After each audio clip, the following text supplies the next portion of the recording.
Hello मेरे प्यारे students, क्या हालचाल। हमें उम्मीद है आप सब स्वस्थ होंगे, मस्त होंगे और आप सबकी तैयारी एकदम शानदार तरीके से चल रही होगी। तो स्वागत है एक बार बहुत ही शानदार जबरदस्त सेशन में भौतिक विज्ञान का चैप्टर नंबर 12 का आज हम करने वाले हैं पोस्टमार्टम। इसलिए हम चैप्टर नंबर 12 नहीं ले रहे थे क्योंकि क्या इधर के जो 2-3 चैप्टर क्या छोटे छोटे चैप्टर हैं, इसलिए हमने सोचा कि क्या करें, आपके एग्जाम अब नज़दीक आ रहे हैं तो क्या करें, इस चैप्टर को करा दिया जाए और एक ही चैप्टर एक ही लेक्चर में इस चैप्टर का क्या करेंगे, द एंड, पूरा अध्याय सिर्फ एक वीडियो में। यानी समझिए क्या है, हमारी बोर्ड एग्जाम वाली क्या है 160 है। आपको 2025 बोर्ड एग्जाम के पेपर के दृष्टिकोण से जितने भी मोस्ट इम्पॉर्टेंट टॉपिक हैं, सारे टॉपिक को आज हम कवर करने वाले एकदम शानदार तरीके से। तो आइए शुरुआत करते हैं सेशन की। कर परमाणु संरचना। परमाणु की संरचना होती क्या है, कह रहा है सन 1808 ईस्वी में जाल डाल्टन ने परमाणु सिद्धांत का क्या किया था, प्रतिपादन किया था। जो जाल डाल्टन साहब थे उन्होंने क्या किया, 1808 ईस्वी में परमाणु सिद्धांत का प्रतिपादन किया और इस सिद्धांत के अनुसार प्रत्येक पदार्थ क्या होता है, छोटे छोटे सूक्ष्म कणों से मिलकर बना होता है, जिन्हें परमाणु कहते हैं। जॉन डाल्टन ने अपना सिद्धांत दिया, उन्होंने बताया कि क्या है, जो परमाणु होता है वह क्या होते हैं, प्रत्येक पदार्थ जो हमारा होता है छोटे छोटे सूक्ष्म कणों से मिलकर बना होता है, जिसे क्या कहते हैं, परमाणु। मतलब प्रत्येक पदार्थ क्या होता है, सूक्ष्म कणों से मिलकर बना, यानी परमाणुओं से मिलकर क्या होता है, पदार्थ बना होता है। इनके अनुसार परमाणु की किसी भी भौतिक या रासायनिक विधि से विभाजन नहीं किया सकता। इन्होंने बताया कि क्या है, जो परमाणु है उसको न तो किसी भी विधि से क्या, न तो भौतिक विधि से न ही रासायनिक विधि से क्या करते हैं, उसे हम विभाजित कर सकते हैं। तो इसी पर टॉमसन साहब आए, उन्होंने क्या किया, अपना परमाणु मॉडल बनाया। उन्होंने बताया कि जो क्या था, हमारा खरबूजा होता है, ये हमारा क्या है, जो तरबूज है, जिसे कहते हैं क्या, वाटर मेलन। जो हमारा वाटर मेलन होता है, जो हमारा क्या होता है, ये वाटरमेलन होता है, इसमें जो बीज होते हैं और इसमें क्या लाल जो खाने वाला भाग होता है। तो उन्होंने बताया कि जो खाए जाने वाला भाग होता है वह क्या होता है, उसे हम कहते हैं क्या, पॉजिटिव चार्ज। जो हमारा खाए जाने वाला भाग है उसे पॉजिटिव चार्ज। और इलेक्ट्रॉन क्या होते हैं, जैसे परमाणु क्या होता है, इलेक्ट्रॉन होता है। जैसे परमाणु क्या होता है, परमाणु में इलेक्ट्रॉन उस प्रकार होते हैं जैसे क्या होता है, खरबूजे में बीज धंसे हुए हों। तो बीज जो धंसे हुए बीज हैं उन्हीं को क्या कहा गया, यहाँ पर इलेक्ट्रॉन कर दिया गया। और जो हमारा खाए जाने वाला रेड कलर का भाग है उसे हम क्या कहे, पॉजिटिव चार्ज कहा गया।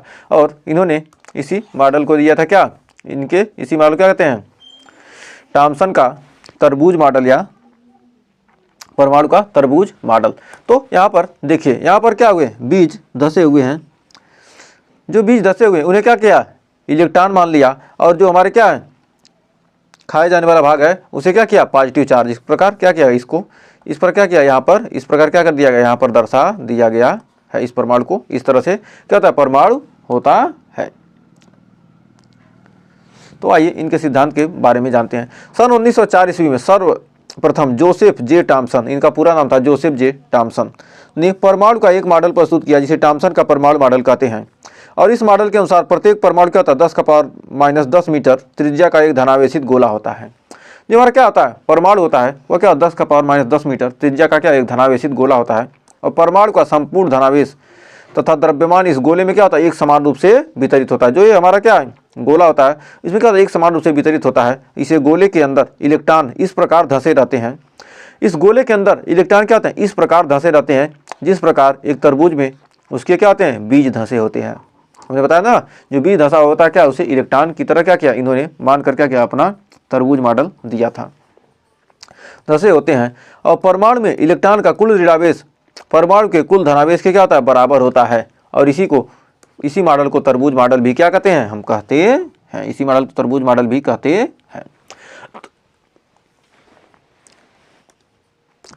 तो इन्होंने मॉडल तो दिया, लेकिन क्या कर सके, इनमें कुछ कमियां आ गई। पूरा हर चीज़ तो बताया नहीं, बस इन्होंने क्या कहा, इलेक्ट्रॉन है, क्या परमाणु है, परमाणु में क्या होते हैं, जैसे परमाणु जो इलेक्ट्रॉन होता है वो क्या होता है, तरबूज में खाए जाने बीज की तरह धंसा होता है। और जो धनावेश होता है समान रूप से वितरित होता है। बस इन्होंने इतना ही बताया। तो परमाणु के टॉमसन परमाणु मॉडल के क्या हो गए, इनमें क्या हो गई, कुछ कमियां तो होंगी। जब क्या थे, इन्होंने बताया, हर चीज़ तो बता नहीं सके। यह मॉडल परमाणु के स्पेक्ट्रम को नहीं समझा सका। जो परमाणु का क्या स्पेक्ट्रम है उसको यह मॉडल क्या हुआ, समझा ही नहीं सका। और अल्फा कणों के प्रकीर्णन की व्याख्या भी नहीं की जा सकी। इनके मॉडल में क्या होगा, अल्फा कणों के प्रकीर्णन की भी क्या की जा सकी, व्याख्या नहीं की जा सकी। तो क्या थे, इस टॉमसन परमाणु मॉडल के दोस्त थे। इतना आप लिख देंगे, आपको पूरे के पूरे नंबर मिलेंगे। हमने पहले से ही लिख कर लाया, जिससे क्या हो आपको कम समय में बेहतरीन रिवीजन दिया जा सके। तो जो हमारा क्या होता है परमाणु होता है, जो हमारा क्या होता है परमाणु होता है, परमाणु में क्या होता है प्रोटॉन होता है, न्यूट्रॉन होता है और इलेक्ट्रॉन। क्या होता है नाभिक में क्या होते हैं प्रोटॉन और न्यूट्रॉन होते हैं, और इलेक्ट्रॉन क्या होता है उनके चारों ओर चक्कर लगाता है। जो इलेक्ट्रॉन है, इलेक्ट्रॉन क्या होता है धनावेशित, नहीं इलेक्ट्रॉन करें प्रोटॉन होता है क्या होता है धनावेशित होता है, और जिसका आवेश कितना होता है 1.6 गुणे 10 का पावर -19 कूलाम होता है।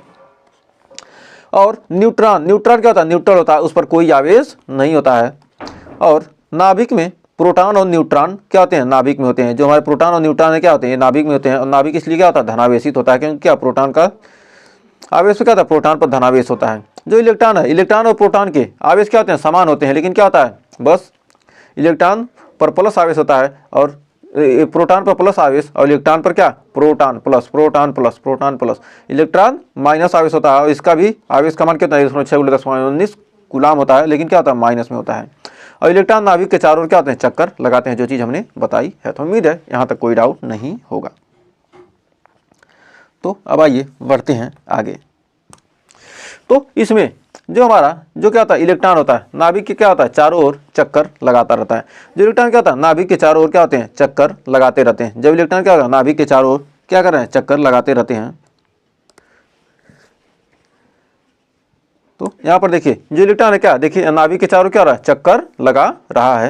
यहाँ पर इलेक्ट्रॉन क्या कर रहा है, ये जो इलेक्ट्रॉन है ये क्या कर रहे हैं नाभिक के चारों चक्कर लगा रहे हैं। और ये हमारा क्या ये हमारा नाभिक है, ये हमारा क्या है ये हमारा क्या है नाभिक है, ये हमारा क्या है नाभिक, ये हमारा क्या है नाभिक है। नाभिक क्या है धनावेशित, धनावेशित है,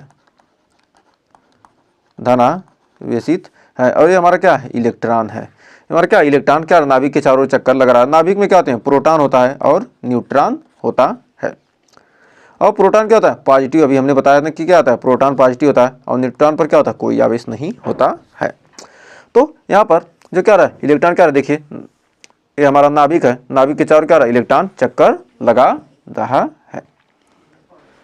अब यहाँ पर देखिए इलेक्ट्रॉन, इलेक्ट्रॉन क्या करें नाभिक के चारों क्या रहे यहाँ पर घूम रहा है। इलेक्ट्रॉन नाभिक के चारों क्या होता है चक्कर लगाता है। तो लिख सकते हैं इलेक्ट्रॉन नाभिक के चारों ओर चक्कर लगाता है, नाभिक के चारों ओर क्या होते हैं चक्कर लगाता है, चक्कर लगाता है। तो हमारा क्या ये बैलेंस सेल है, और इसी को कहते हैं वैलेंस बांड कहते हैं। लास्ट वाला हमारा जो कक्षा है क्या लास्ट वाला क्या लास्ट वाले कक्षा को कहते हैं हम बैलेंस सेल कहते हैं, और इसी को क्या वैलेंस बांड भी कहते हैं। तो उम्मीद है यहाँ तक कोई डाउट नहीं होगा। तो बढ़ते हैं आगे।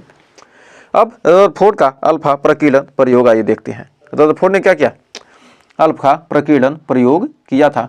तो इस प्रयोग में उन्होंने क्या किया रदरफोर्ड ने 1911 ईस्वी में रदरफोर्ड ने क्या किया परमाणु संरचना के बारे में क्या की जानकारी प्राप्त करने के लिए अपने शिष्यों एच गाइगर तथा ई मार्सडेन के साथ मिलकर एक क्या किया स्वर्ण मतलब सोने की क्या की बहुत पतली पन्नी ली, सोने की क्या की बहुत पतली पन्नी ली, और उस पन्नी पर क्या किया उन्होंने अल्फा कणों की क्या की बमबारी की। सोने की बहुत पतली पन्नी ली और उस पर क्या किया इन्होंने अल्फा कणों की क्या कर दी बमबारी कर दी। अल्फा कण क्या किया उस पर डाला, एक पतली सी क्या की सोने की पन्नी ले लेते हैं एकदम पतली सी पन्नी ली, उस पर क्या की अल्फा कणों की बमबारी की, अल्फा कणों की क्या की बमबारी की तथा निम्न प्रेक्षण व निष्कर्ष प्राप्त किए। तो अल्फा कणों की बमबारी की और निम्न प्रेक्षण प्राप्त किए। तो इन्होंने क्या किया एक सोने की क्या की इन्होंने क्या किया सोने की क्या एक इन्होंने क्या किया ये पर्दा लगा दिया, ये हमारा क्या पर्दा है, और ये क्या किया सोने की पतली लिए पतली पन्नी ली, सोने की पतली पन्नी ली, और ये हमारा क्या था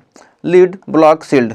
इसके द्वारा क्या कहता है ये अल्फा कणों से क्या किया इसी से क्या किया अल्फा कण क्या ये अल्फा कण क्या अल्फा कण इसी से क्या की इसी से अल्फा कण की बमबारी की इस पतली पन्नी पर।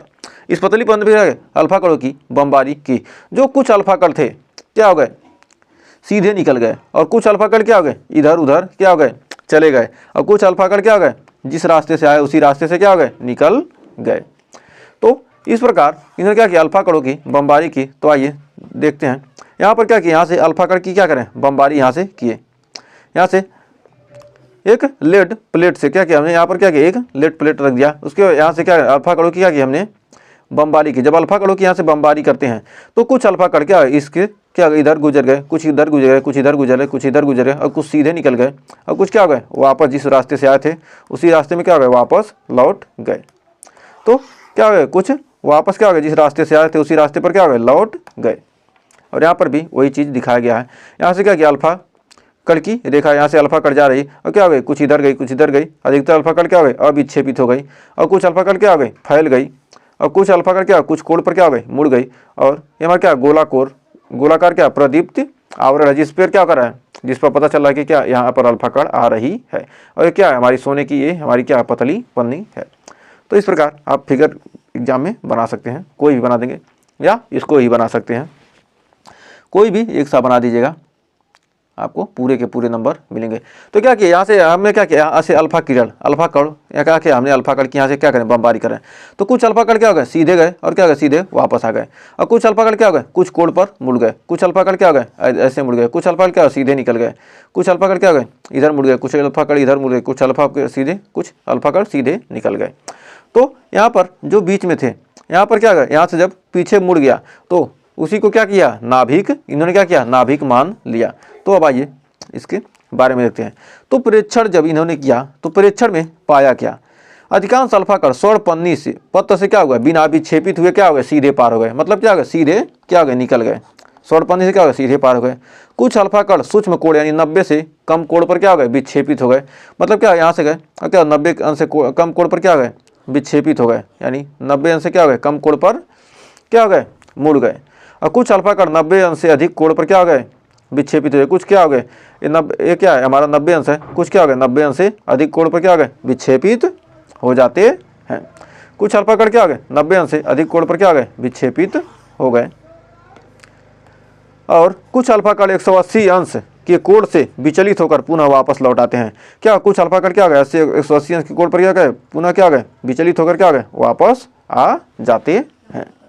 तो उम्मीद है यहाँ तक आपको कोई डाउट नहीं होगा। तब इससे हमने निष्कर्ष क्या निकाला, तो इससे इन्होंने निष्कर्ष निकाला कि परमाणु का अधिकांश भाग क्या है अंदर से खोखला है। जो परमाणु है उसका अधिकांश भाग क्या है अंदर से खोखला है यानी खाली है और परमाणु का जो संपूर्ण धनावेश परमाणु के भीतर एक छोटे से स्थान में है। जो जितने भी क्या है धनावेश है क्या है छोटे से स्थान में है जिसमें नाभिक कहते हैं, जिसे क्या कहते हैं नाभिक कहते हैं और नाभिक की त्रिज्या 10⁻⁻15 मीटर होती है। तो नाभिक की त्रिज्या क्या है 10⁻⁻15 मीटर कोट की होती है। और इलेक्ट्रॉन नाभिक के चारों ओर वृत्तीय कक्षाओं में चक्कर लगाते हैं। जो इलेक्ट्रॉन है वो क्या करें नाभिक के चारों ओर किस कक्षा में वृत्तीय कक्षा में चक्कर लगाते हैं। अब रदरफोर्ड मॉडल तो इन्होंने प्रस्तुत तो किया लेकिन कुछ तो कमियां आ गई। तो क्या कमियां थी आइए इन मॉडल की कमी को देखते हैं। तो परमाणु के अस्थायित्व को नहीं समझा सका कि मतलब क्या परमाणु का अस्थायित्व कैसे रहेगा उसके बारे में क्या किया कुछ जानकारी बताया ही नहीं। और रेखीय स्पेक्ट्रम की व्याख्या करने में भी क्या हो गए असमर्थ रहे। तो इन्होंने भी क्या किया व्याख्या तो अच्छे से किया लेकिन क्या हो गई कमियां रह गई। तो ये था क्या अल्फा प्रकीर्णन प्रयोग। अब इनके मॉडल को इस प्रकीर्णन प्रयोग पर इन्होंने क्या किया एक मॉडल दिया तो जिसे रदरफोर्ड का परमाणु मॉडल कहते हैं। तो अल्फा का क्या आपके एग्जाम में पूछेगा रदरफोर्ड के अल्फा प्रकीर्णन प्रयोग को क्या कीजिए समझाइए। तो बस यहाँ तक क्या करेंगे आप लिख देंगे और इसके दोस्त को भी लिख देंगे तो आपको 3 से 4 नंबर आसानी से मिल जाएगा जितने नंबर का क्वेश्चन रहेगा। 5 नंबर में मान के चलिए 5 नंबर के क्वेश्चन में वो पूछा जाएगा कम से कम या 3 नंबर। करा अल्फा कणों के प्रकीर्णन प्रयोग से प्राप्त निष्कर्षों के आधार पर रदरफोर्ड ने परमाणु का एक मॉडल प्रस्तुत किया जिसे रदरफोर्ड का परमाणु मॉडल कहते हैं। इसके अनुसार अल्फा कणों के प्रकीर्णन प्रयोग से जो भी क्या हुए निष्कर्ष निकाले उस पर एक मॉडल प्रस्तुत किया जिसे क्या कहा गया रदरफोर्ड का परमाणु मॉडल कहा गया। तो इन्होंने इस मॉडल में बताया कि प्रत्येक परमाणु का समस्त द्रव्यमान धनावेश परमाणु के केंद्र पर 10⁻15 मीटर त्रिज्या के सूक्ष्म गोलाकार स्थान में रहता है जिसे नाभिक कहते हैं। यहाँ पर सूक्ष्म गोलाकार में स्थान में रहता है जिसे क्या कहते हैं नाभिक कहते हैं। हमारे क्या सूक्ष्म गोलाकार स्थान है जिसे क्या कहते हैं नाभिक कहते हैं। इसी भी क्या होता है इसका समस्त द्रव्यमान क्या होता है केंद्रित होता है। फिर कह रहा है परमाणु के नाभिक के चारों ओर जो परमाणु है इसके नाभिक के चारों ओर 10⁻10 मीटर कोट की त्रिज्या का खोखले गोले में इलेक्ट्रॉन क्या होता है 10⁻10 मीटर कोट के इस क्या है खोखले गोले में क्या है देखिए क्या इलेक्ट्रॉन इसमें क्या करने गति करते हैं। परमाणु में उपस्थित इलेक्ट्रॉन का कुल ऋणावेश नाभिक के धनावेश के बराबर होता है। जो क्या होता है ये धनावेश होता है इस जितने भी इलेक्ट्रॉन क्या करें इसमें घूम रहे हैं उनके जितने भी इलेक्ट्रॉन क्या रहे हैं घूम रहे हैं उनके द्रव्यमान और इस नाभिक के द्रव्यमान दोनों क्या होते हैं आपस में, धनावेश का द्रव्यमान और ऋणावेश का द्रव्यमान क्या होता है, बराबर होता है। तो उम्मीद है यहाँ तक आपको कोई डाउट नहीं होगा। तो आइए बढ़ते हैं आगे। कह रहा है परमाणु में इलेक्ट्रॉन स्थिर नहीं रहते। जो परमाणु है ये हमारा क्या परमाणु है, इसमें इलेक्ट्रॉन क्या होता है, स्थिर नहीं रहते हैं, बल्कि ये इलेक्ट्रॉन नाभिक की क्या होते हैं, चारों ओर गति करते रहते हैं। जो इलेक्ट्रॉन है क्या होता है, स्थिर नहीं रहता, नाभिक के चारों क्या होते हैं, विभिन्न वृत्ति कक्षाओं में चक्कर लगाते हैं, अलग अलग वृत्ति कक्षाओं में क्या करते हैं, चक्कर लगाते हैं, जिसके लिए आवश्यक अभिकेंद्र बल इलेक्ट्रॉनिक और नाभिक के बीच स्थिर वैद्युत आकर्षण बल से क्या होता है, प्राप्त होता है। तो यानी क्या, इलेक्ट्रॉन द्वारा लगाया गया बल और अभिकेंद्र बल के क्या होते हैं, बराबर होता है। तो हमारे इलेक्ट्रॉन द्वारा लगाया गया बल क्या होता है, 1/4 pi epsilon naught, 1/4 pi epsilon not into electron का क्या है, नाभिक का आवेश क्या है, Z इंटू ई और इलेक्ट्रॉन का आवेश क्या है, E बटे हो जाएगा R स्क्वायर, एफ सी बराबर क्या था, mv square upon R, mv square बटे R। तो हमारा हो जाएगा 1/4 pi epsilon naught, 1/4 pi epsilon naught equal to Z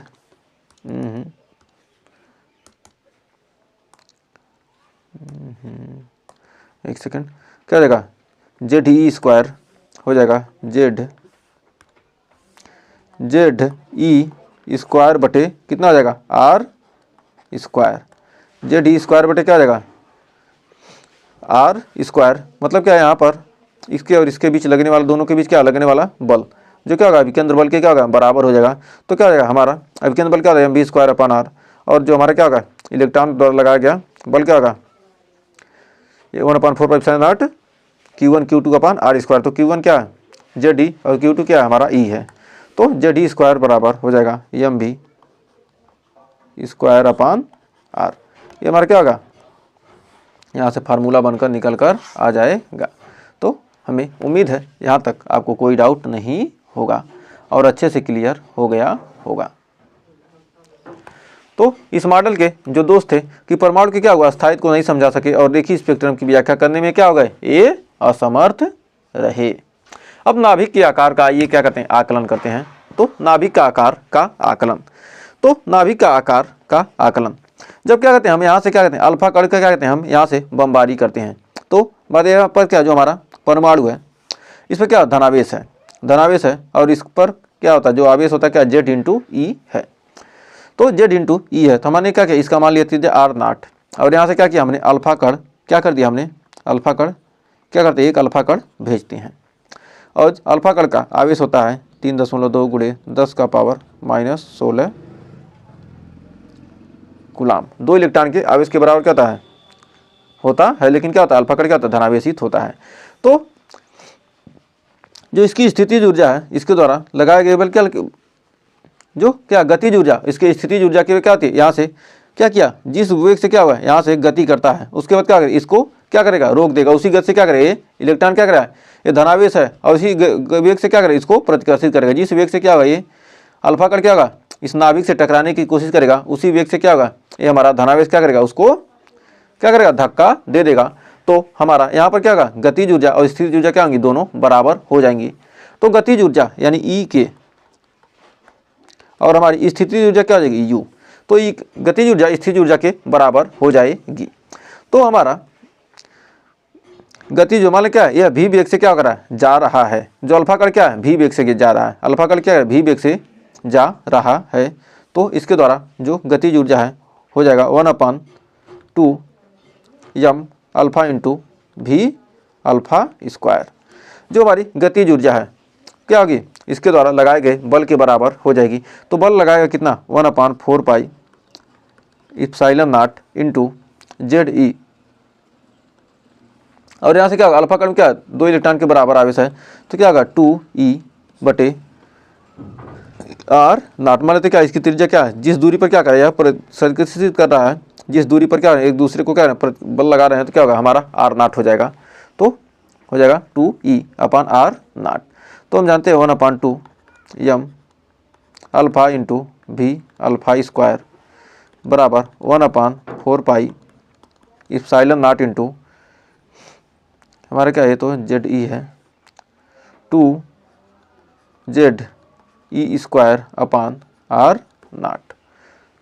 तो यहाँ पर आर नाट का मान यहाँ से निकल कर आ जाएगा 1/4 इप्सिलॉन नॉट इंटू 4ZE²। दो क्या हो गया, यहाँ पर आ गया, और आर नाट क्या जाएगा यहाँ पर अपान क्या जाएगा यम अल्फ़ा इंटू भी अल्फ़ा स्क्वायर, यम अल्फ़ा इंटू भी अल्फ़ा स्क्वायर। तो यहाँ से क्या गया, हमारा फार्मूला बनकर निकल कर आ गया किसकी, हमने नाभिक के आकार का क्या किया, हमने आकलन कर लिया कि नाभिक का आकार कितना है। तो हमें उम्मीद है यहाँ तक कोई डाउट नहीं होगा। अब यहाँ पर वृत्ताकार कक्षा में घूमते इलेक्ट्रॉन की ऊर्जा कैसे निकालेंगे। तो हमारा क्या, ये वृत्ताकार कक्षा है, इसमें क्या हो रहा है, मान लेते हैं यहाँ से इसकी त्रिज्या क्या है आर है। तो यहाँ पर क्या हो रहा है, एक इलेक्ट्रॉन क्या है, यहाँ पर इलेक्ट्रॉन है, इलेक्ट्रॉन क्या कर रहा है, गति कर रहा है, किस वेग से, भी वेग से क्या कर रहा है, गति कर रहा है। तो जो हमारा नाभिक का परावर्तन क्या होगा, जेड इंटू ई होगा। तो यहाँ पर जो इसकी गतिज ऊर्जा, स्थितिज ऊर्जा के योग को क्या कहते हैं, इसकी इलेक्ट्रॉन की ऊर्जा कहते हैं। इस पर क्या होगी, इस क्या गति कर रहा तो गतिज ऊर्जा और स्थितिज ऊर्जा दोनों क्या इस पर लग रहा है। तो हमारा इसका कुल ऊर्जा ई बराबर हो जाएगा हमारा ई के प्लस यू। इस पर लगने वाला कुल ऊर्जा क्या होगी, स्थितिज ऊर्जा और गतिज ऊर्जा के योग के बराबर हो जाएगी। तो हमारा यहाँ पर क्या है, एफ सी बराबर क्या है हमारा एफ ई। जो इलेक्ट्रॉन गति कर रहा है तो क्या होगा, इस पर दो बल लगेंगे एफ सी और एफ ई, तो जिसके कारण क्या है, बैलेंस रहेगा। तो हमारा क्या हो जाएगा, एम भी स्क्वायर बराबर एफ सी बराबर क्या होगा, एम भी स्क्वायर अपान आर, और एफ ई बराबर क्या होगा 1/4 इप्सिलॉन नॉट को क्या मानते के into Z E into E बटे क्या हो जाएगा हमारा आर स्क्वायर। तो आर त्रिज्या है, आर स्क्वायर से क्या होगा, आर कट गया और हमारा कितना रहेगा, एम भी स्क्वायर बराबर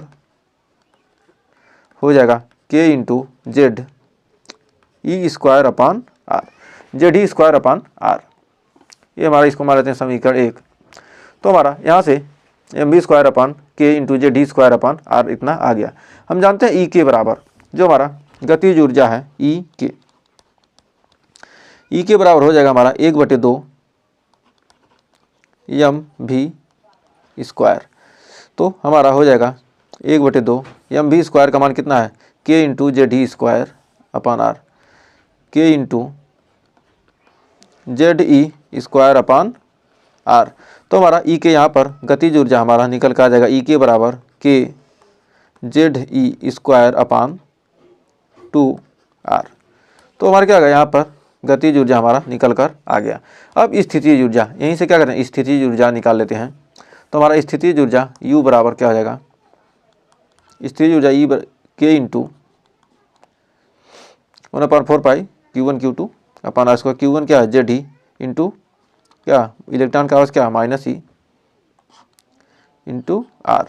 तो हमारा हो जाएगा U बराबर हमारा हो जाएगा माइनस के इंटू जेड ई स्क्वायर अपान क्या हो जाएगा आर।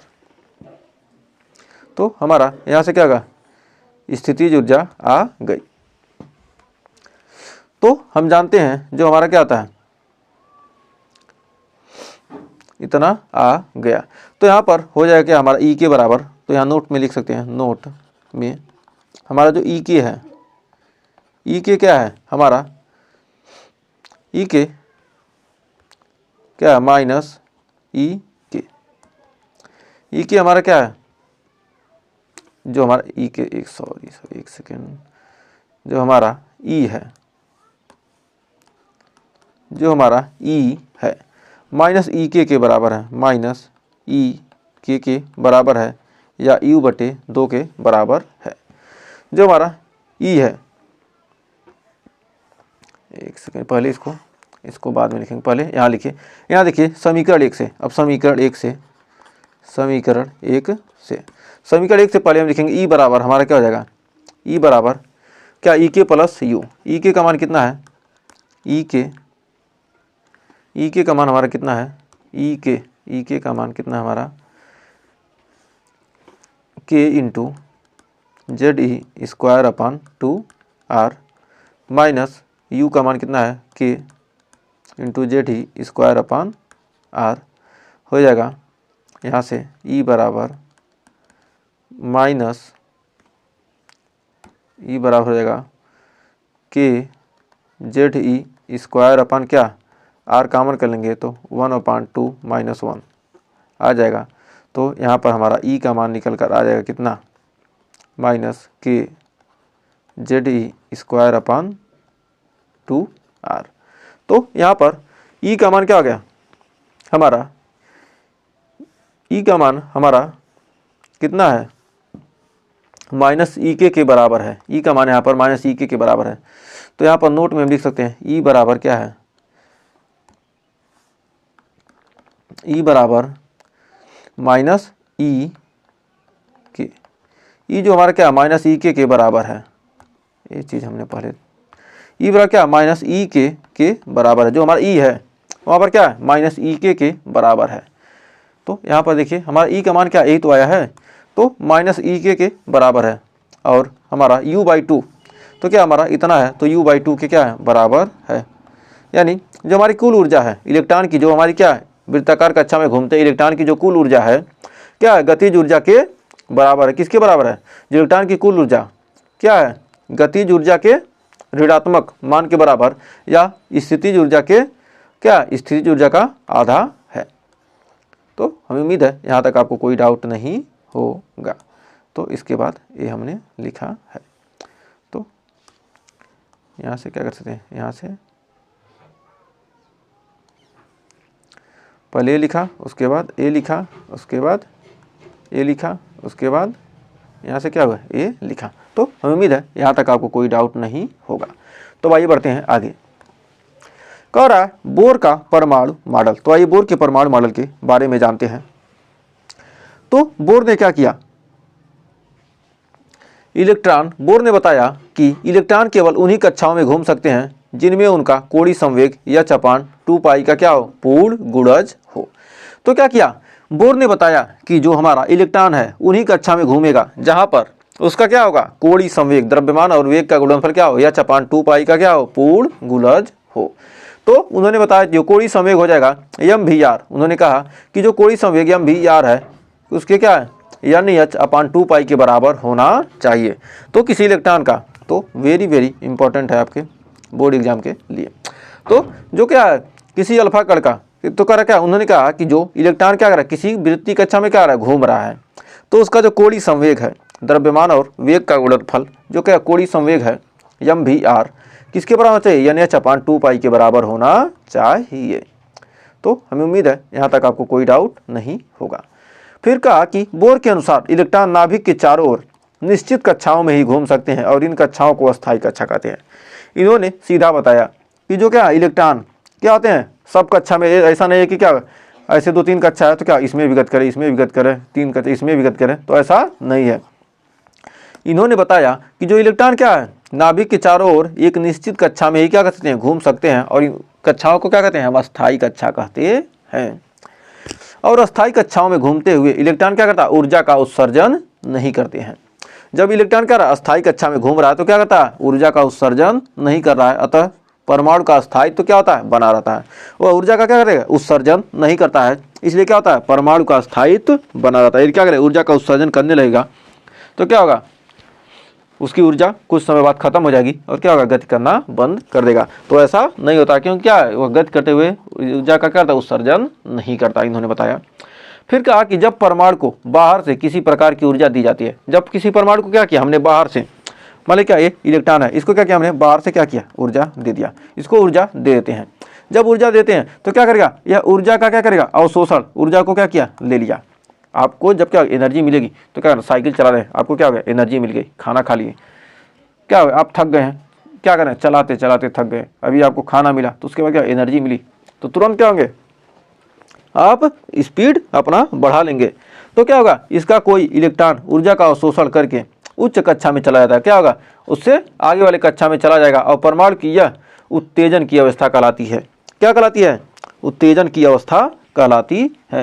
ये आपको क्या किए, आप शांत बैठे हैं और क्या किए, आपको ई की झापड़ दे दी जाएगी तो क्या हो गए, आप उत्तेजित हो जाएंगे। उसी तरह क्या होता है, इलेक्ट्रॉन को जब क्या होता है ऊर्जा मिलती है तो क्या उत्तेजित हो जाता है, और 10⁻⁻8 सेकंड तक क्या करेगा, वह दूसरे कक्षा में क्या होगा, गति करेगा, 10 का पावर 8 सेकंड के बाद क्या होगा, फिर अपने कक्षा में क्या होता है, वापस लौट आ जाता है।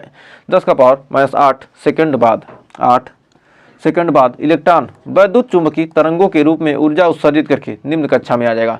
जो ऊर्जा पाया और उत्तेजित हुआ, क्या हुआ, 10 का पावर -8 सेकंड तक ही क्या करेगा, उस ऊर्जा को क्या करेगा, वैद्युत चुंबकीय तरंग के रूप में क्या करेगा, उत्सर्जित करके फिर अपने कक्षा में क्या होगा, लौट आ जाता है।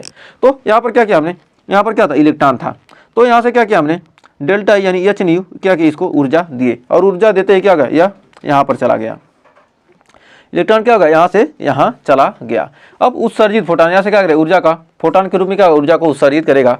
तो उत्सर्जित करने के बाद पुनः क्या करेगा, यहाँ से जब उत्सर्जित करेगा क्या होगा, पुनः इसी कक्षा में क्या होगा, नीचे वापस लौट आएगा, जिस कक्षा में था वहीं लौट आएगा। यदि उत्सर्जित तरंगों की यदि क्या हो, यदि उत्सर्जित तरंगों की आवृत्ति न्यू हो, तब यदि उत्सर्जित तरंगों की आवृत्ति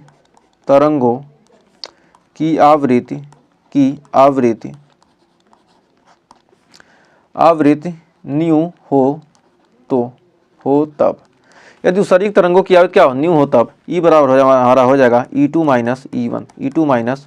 E1, तो H न्यू बराबर हो जाएगा हमारा, तो हमारा H न्यू बराबर हो जाएगा E2 - E1, तो H न्यू बराबर क्या हो जाएगा हमारा, E2 - E1 बराबर हो जाएगा E2 - E1 बटे H, E2 - E1 बटे H, जो हमारा क्या होगा, न्यू बराबर हो जाएगा E2 - E1 बटे H। इसे बोर की आवृत्ति, इसे क्या कहते हैं, इसे बोर की आवृत्ति प्रतिबंध कहते हैं, इसे बोर की आवृत्ति प्रतिबंध कहते हैं, इसे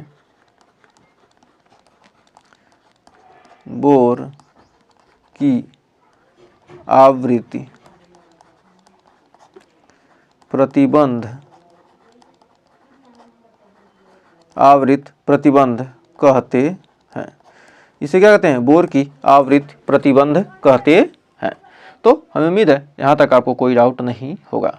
अब जानते हैं इलेक्ट्रॉन की कक्षीय त्रिज्या होती क्या है। कोई इलेक्ट्रॉन है, उसकी कक्षीय त्रिज्या क्या होगी। तो कोई इलेक्ट्रॉन है, क्या करा है, मान लेते हैं इसकी कक्षीय त्रिज्या कितना है, Rn मान लेते हैं, और उस पर क्या धनावेश Zd है, और वह क्या है, Rn कक्षीय त्रिज्या में क्या कर रहा है, गति कर रहा है। इलेक्ट्रॉन क्या है, Vn वेग से गति कर रहा है। तो जो गति होगा वह क्या होगा, अभिकेंद्र बल के बराबर, और इलेक्ट्रॉन द्वारा लगाया गया नाभिक पर बल और अभिकेंद्र बल दोनों क्या होगा, बराबर होगा। जिस बार क्या करे, तब यह क्या करेगा, गति करता है। तो हमारा क्या होगा, Fc बराबर क्या होगा, mv स्क्वायर अपान Rn बराबर हो जाएगा 1/4 pi epsilon not into Z E into E बटे Rn स्क्वायर। तो स्क्वायर से क्या होगा, हमारा Rn कट गया और हो जाएगा हमारा mv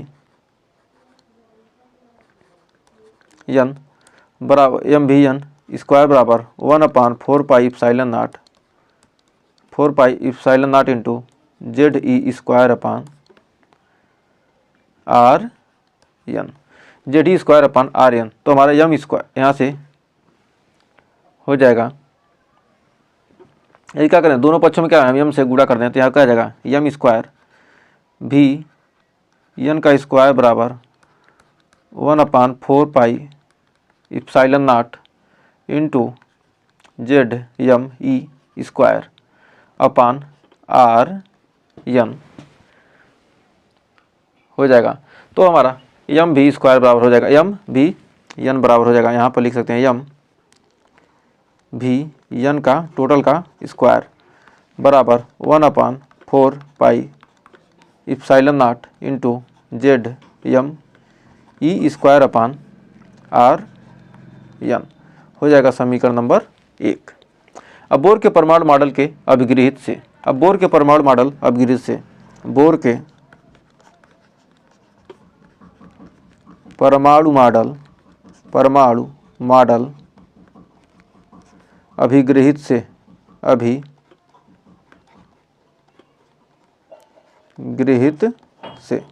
जो बोर का परमाणु मॉडल अभिगृहित है उससे हम लिख सकते हैं कि यम भी एन स्क्वायर एम भी स्क्वायर एम भी आर, जो मतलब क्या एम भी आर, जो क्या होता है किस त्रिज्या में जो उसका संवेग होता है क्या होता है एन एच अपान 2 पाई के बराबर होता है। एम भी आर एन बराबर एन एच अपान क्या हो जाएगा 2 पाई, एन एच अपान 2 पाई कि क्या कोणीय संवेग से क्या करता है उसका कोणीय संवेग क्या होता है एन एच अपान 2 पाई के बराबर होता है। एम भी आर एन बराबर क्या होगा एन एच अपान 2 पाई, जो बोर के परमाणु मॉडल का अभिगृहित है। तो उसमें क्या क्या एम भी आर एन बराबर एन एच अपान 2 पाई, तो हमारा एम भी तो एक आर एन यहाँ नीचे आ जाएगा, तो हमारा एम भी एन बराबर N H upon 2 pi R N. तो समीकरण 1 से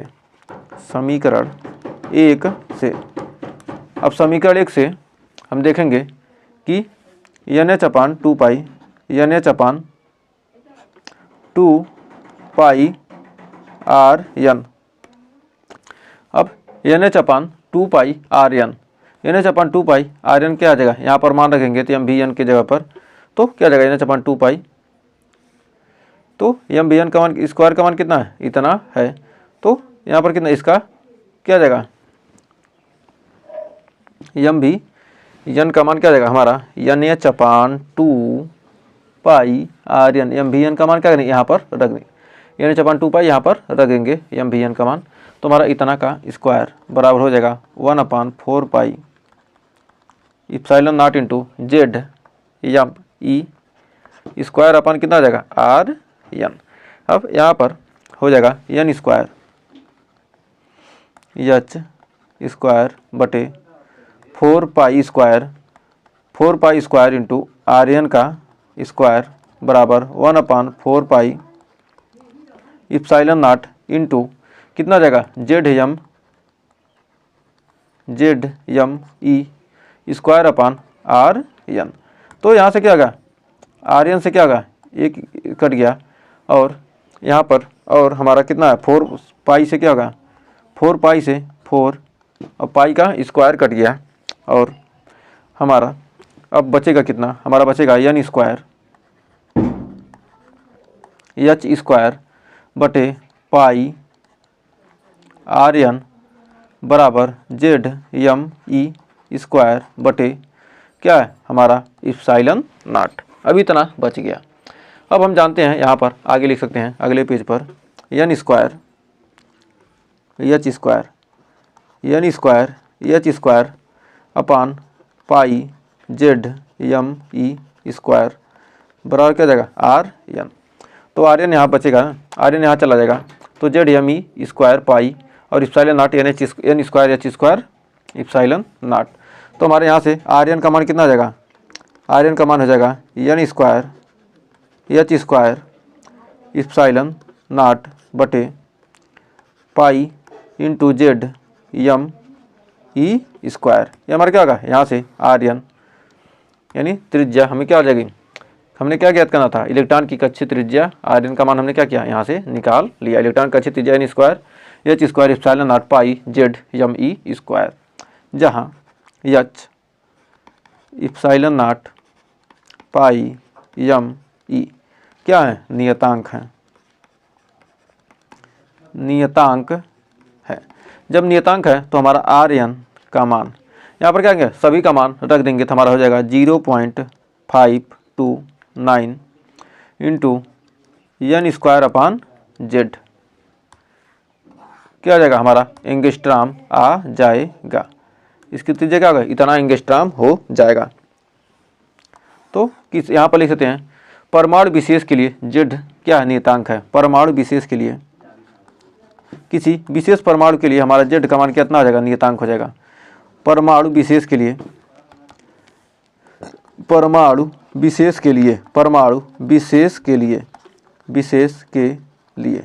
मतलब कोई विशेष परमाणु है उसके लिए क्या होगा जेड भी क्या आ जाएगा जेड नियतांक हो जाएगा, जेड नियतांक किसी विशेष परमाणु के लिए क्या होगा जेड क्या आ जाएगा हमारा नियतांक हो जाएगा। तो आर एन तो हमारा यहाँ पर आर एन बराबर हो जाएगा R N proportional to N square, R N proportional to N square. और हाइड्रोजन परमाणु के लिए जेड बराबर क्या होता है, हाइड्रोजन परमाणु के लिए जेड बराबर हाइड्रोजन परमाणु हेतु परमाणु हेतु क्या हो जाएगा, जेड बराबर कितना हो जाएगा 1। हाइड्रोजन परमाणु के लिए क्या होगा, जेड बराबर 1 की पहली कक्षा n बराबर 1 के लिए जेड बराबर 1 तब हेतु की हाइड्रोजन परमाणु की हेतु की पहली कक्षा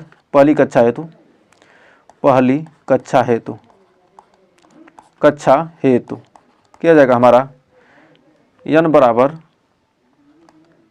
1 के लिए, पहली कक्षा n बराबर 1 के लिए क्या हाइड्रोजन परमाणु हेतु जेड बराबर 1 की पहली कक्षा हेतु जहाँ यहाँ क्या हो n बराबर 1 के लिए हमारा क्या आ जाएगा, R1 का मान कितना आ जाएगा, R1 बराबर हमारा हो जाएगा पहली कक्षा के लिए 0.529 1 का स्क्वायर अपान 1, तो हमारा R1 बराबर हो जाएगा कितना 0.529 एंगस्ट्रॉम। तो हाइड्रोजन परमाणु जेड बराबर 1 की दूसरी कक्षा हाइड्रोजन परमाणु जेड बराबर यहाँ पर जेड बराबर 1 की पहली कक्षा हेतु n बराबर 1 के लिए, फिर R1 बराबर इतना, तो R1 बराबर इतना एंगस्ट्रॉम आ गया। तो हाइड्रोजन परमाणु हेतु हाइड्रोजन परमाणु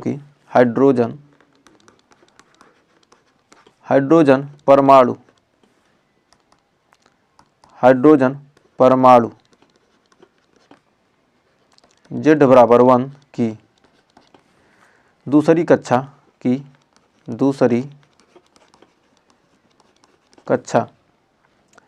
n बराबर 2 के लिए n बराबर 2 के लिए R2 बराबर 0.529 इंटू 2 का स्क्वायर बटे 1, तो हमारा R2 बराबर कितना आ जाएगा, हमारा R2 बराबर यहाँ से निकल के आ जाएगा 0.529 गुणे 2 दूनी 4, तो यहाँ से कितना जाएगा 4 एंगस्ट्रॉम आ जाएगा। तो कितना जाएगा 4 से गुणा कर देंगे तो हमारा R2 का मान यहाँ से निकल के आ जाएगा कितना, तो 4 9 36 को 6, 4 दूनी 8, 3 11 को 1, 4 5 20, 1 21, कितना जाएगा 4 9 36 को 6, 4 दूनी 8, 3 11 को 1, 4 5 20, 1 21, तो कितना 3 अंक दशमलव कितना 2.116 एंगस्ट्रॉम आ जाएगा। तो हमारा क्या होगा R2 का मान निकल कर आ गया। अब यहीं पर हीलियम परमाणु के लिए हीलियम परमाणु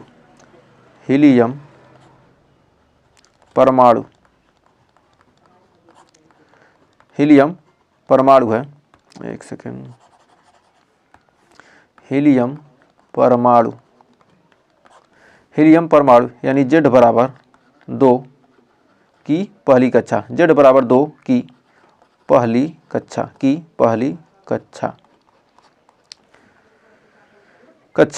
n बराबर 1 के लिए R1 का मान कितना जाएगा, हमारा हो जाएगा 0.529 1 का स्क्वायर बटे 2 एंगस्ट्रॉम हो जाएगा। तो हम इस प्रकार क्या कर सकते हैं, आप किसी भी परमाणु की क्या कहते हैं कक्षा की त्रिज्या हम निकाल सकते हैं किसी भी परमाणु के इलेक्ट्रॉन के लिए। तो हमारा क्या था इलेक्ट्रॉन की कक्षीय त्रिज्या, उस कक्षा की क्या करना है त्रिज्या निकालने के लिए हमारा फार्मूला आप सीधे क्या होगा, जहाँ पर ये सब मान नहीं दिए रहेंगे सीधे आपको निकालना क्या आर एम क्या है 0.529 यानी स्क्वायर अपान जेड, नहीं तो यहाँ पर एच का मान क्या है, एच प्लांक नियतांक है, इसका मान इप्सिलॉन नॉट का मान, पाई का मान, एम का मान और ई का मान क्या करेंगे हम रखेंगे। तो यहाँ से क्या इतना 0.529 यानी स्क्वायर अपान जेड आ जाएगा और इस फार्मूले का यूज करके क्या डायरेक्ट आप क्या कर सकते हैं यहाँ पर मान निकाल सकते हैं। तो उम्मीद है अब अगले हमारा है अस्थायी कक्षा में इलेक्ट्रॉन के कक्षीय वेग का सूत्र। कोई अस्थायी कक्षा है उसके इलेक्ट्रॉन के कक्षीय वेग का सूत्र यानी भी एन का मान पूछ रहा है। तो कक्षीय वेग हमारा क्या रहेगा एम भी आर एन बराबर होता है क्या, हम जानते हैं M V N R N बराबर क्या होता है एन एच अपान 2 पाई होता है कितना एन एच अपान 2 पाई। तो हमारा यहाँ पर हो जाएगा कितना, आर एन का मान हमने कितना निकाला है, यम भी एन। तो आर एन का मान हमने निकाला है कितना, N square H square epsilon not into pi Z M E square, pi Z M E square बराबर एन एच अपान 2 पाई। तो यहाँ पर अब हमारा क्या, एन स्क्वायर और एच स्क्वायर से क्या होगा, हमारा एन एच कट गया और पाई से पाई हमारा कट गया और हमारा बचा क्या, भी एन इंटू, और यहाँ पर हमारा क्या यम है, यम से क्या होगा, ये हमारा यम कट गया। अब बचा कितना, V N into N H epsilon not upon Z E square बराबर कितना बच गया, 1/2। अब 1/2 बच गया तो यहाँ से हमारा भी एन का मान निकल के आ जाएगा, भी एन बराबर Z E square, Z E square ऊपर चलाएगा, भी एन बराबर क्या है, Z E square upon 2 N H upon epsilon not.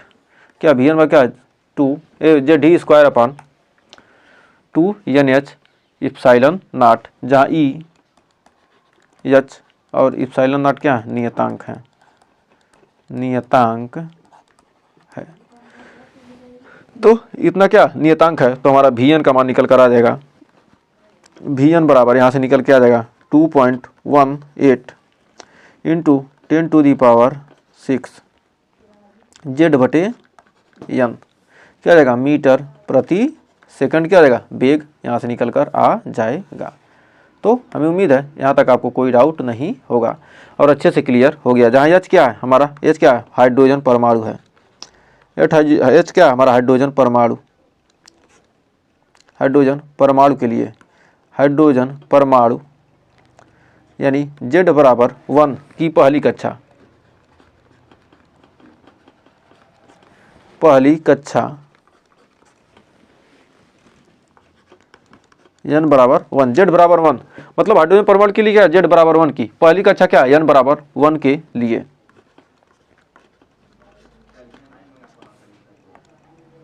तो हाइड्रोजन परमाणु के लिए जेड बराबर 1 की पहली कक्षा एन बराबर 1 के लिए, तो हमारा भी 1 बराबर यहाँ से निकल कर आ जाएगा 2.18 इंटू 10⁻6 इंटू 1/1, यानी हमारा भी 1 का मान कितना रहेगा, 2.18 गुणे 10⁻6 मीटर प्रति सेकंड, क्या जाएगा हमारा भी 1 का मान निकल कर आ जाएगा। अब हाइड्रोजन परमाणु की दूसरी कक्षा के लिए, हाइड्रोजन परमाणु,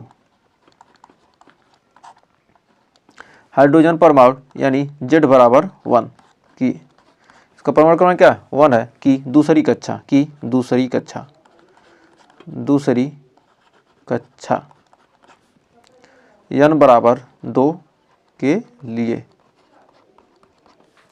एन बराबर 2 के लिए भी 2 बराबर हमारा हो जाएगा कितना, 2.18 गुणे 10⁻6 गुणे 1/2 मीटर प्रति सेकंड। तो 2 से भाग देंगे कितना देगा, 1.09 गुणे 10⁻6 मीटर प्रति सेकंड। तो हमें उम्मीद है यहाँ तक आपको अच्छे से क्लियर हो गया होगा। अब अस्थायी कक्षा में इलेक्ट्रॉन की ऊर्जा ज्ञात करते हैं। अब अस्थायी कक्षा में जो क्या होती है, इलेक्ट्रॉन की ऊर्जा क्या होगी, तो हम जानते हैं इलेक्ट्रॉन की ऊर्जा के एन बराबर हो जाएगा 1/2 एम भी एन स्क्वायर। तो इलेक्ट्रॉन की ऊर्जा क्या हो जाएगी, कितना हो जाएगा, 1/2 एम भी एन स्क्वायर। तो हमारा 1/2 एम भी एन का मान कितना निकल के आया जाए, Z E square upon 2 N H epsilon not. तो हमारा यहाँ पर हो जाएगा 1/2 एम इंटू जेड का स्क्वायर, ये क्या है, भी एन का इसका स्क्वायर है, तो जेड का स्क्वायर और ई का power 4 upon 4 N square H square epsilon not का स्क्वायर। तो यहाँ से हमारा निकल कर आ जाएगा के एन का मान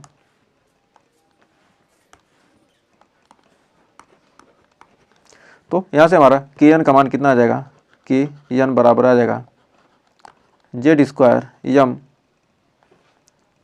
ई का power 4, Z square M E का पावर 4 बटे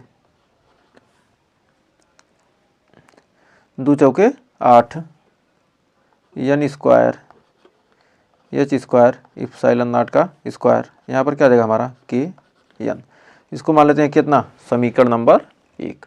अब इसको समीकरण नंबर 1 मान लेते हैं। अब यहाँ से यू एन का मान निकालेंगे। यू एन बड़ा होता है कितना, 1/2। ये क्या गतिज ऊर्जा, अब स्थिर ऊर्जा हमारा निकालेंगे 1/2 4 pi epsilon not into Z E square, या लिख सकते हैं कितना, Z E into minus E, electron क्या कर रहा है, गति कर रहा है, बटे आर एन। तो आर एन तो हमारे यहाँ से निकल कर आ जाएगा यू एन बराबर 1/4 pi epsilon not into minus Z E square upon कितना, आर एन। तो यहाँ पर आर एन का मान हमारा कितना है, 1/4 pi epsilon not into minus Z E square. R N का मान हमारा कितना है, N square H square epsilon not upon pi Z M E square, pi Z M E square. तो यहाँ पर निकल जाएगा हमारा यू एन का मान, यहाँ से निकल कर आ जाएगा -1/4 pi epsilon not into Z E square into pi into Z M E square बटे N square H square epsilon not. तो यहाँ से हमारा कितना जाएगा, यहाँ से पाई बस कट जाएगा और बचेगा हमारा कितना, यू एन बराबर आ जाएगा -1 माइनस हो जाएगा माइनस जेड स्क्वायर, जेड और जेड स्क्वायर ई का power 4 into M minus Z square E का power 4 into M upon 4 N square H square epsilon nought, N square H square epsilon not. तो हमारा क्या होगा, ये हमारा स्थितिज ऊर्जा हो गया यू एन। तो ये हमारा हो गया कितना, समीकरण नंबर 2। अब कुल ऊर्जा, अब यहाँ से कुल ऊर्जा हमारा ई बराबर क्या आ जाएगा, के एन प्लस यू। तो कुल ऊर्जा के एन प्लस यू, तो हमारा ई बराबर यहाँ से निकल के आ जाएगा, ई बराबर के एन का मान जेड स्क्वायर एम ई का पावर 4 बटे 8 N square H square epsilon not का स्क्वायर प्लस हो जाएगा माइनस जेड स्क्वायर ई का पावर 4 एम बटे कितना है, 4 N square H square epsilon not का स्क्वायर। अब यहाँ पर आ जाएगा हमारा ई बराबर, यहाँ से निकल कर आ जाएगा जेड स्क्वायर एम ई का power 4 Z square M E का पावर 4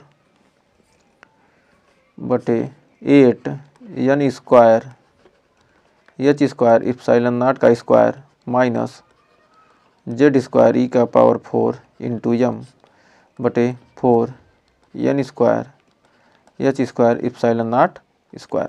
यहाँ पर क्या हर बराबर है, इसमें क्या है, इसमें 2 की कमी है, तो क्या करेंगे, इसमें ऊपर नीचे क्या है, 2 से गुणा हो जाएगा। तो या क्या करेंगे, हम पूरा कॉमन कर लेते हैं, हमारा यहाँ से ई कॉमन, ई बराबर यहाँ से क्या करेंगे, जेड स्क्वायर एम ई का power 4 Z square M E का power 4 Z square M E का power 4 Z square M E का पावर 4 क्या जाएगा, यहाँ पर कॉमन हो जाएगा। और फिर हमारा 4 N square H square epsilon not का स्क्वायर कॉमन कर लेंगे, तो हमारा कितना हो जाएगा, 1/2 माइनस 1। तो यहाँ पर हमारा निकल कर आ जाएगा ई बराबर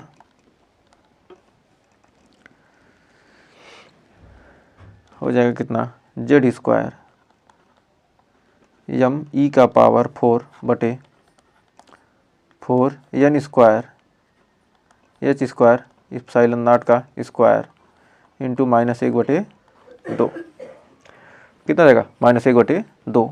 तो हमारा ई का मान यहाँ से निकल कर आ जाएगा -z² ई का पावर 4 इंटू यम -z² ई का power 4 into M upon 8 n square H square epsilon not का स्क्वायर।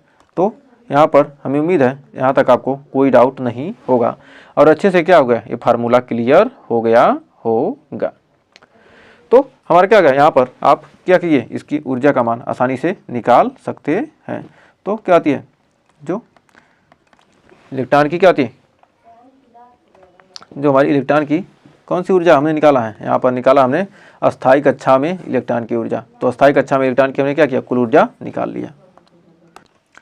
तो आइए आगे देखते हैं। अब कर परमाणु के अस्थायी कक्षाओं की त्रिज्या, जो परमाणु है उसके अस्थायी कक्षाओं की त्रिज्या। तो हम जानते हैं Rn बराबर क्या था, epsilon not H square n square upon pi Z M E square.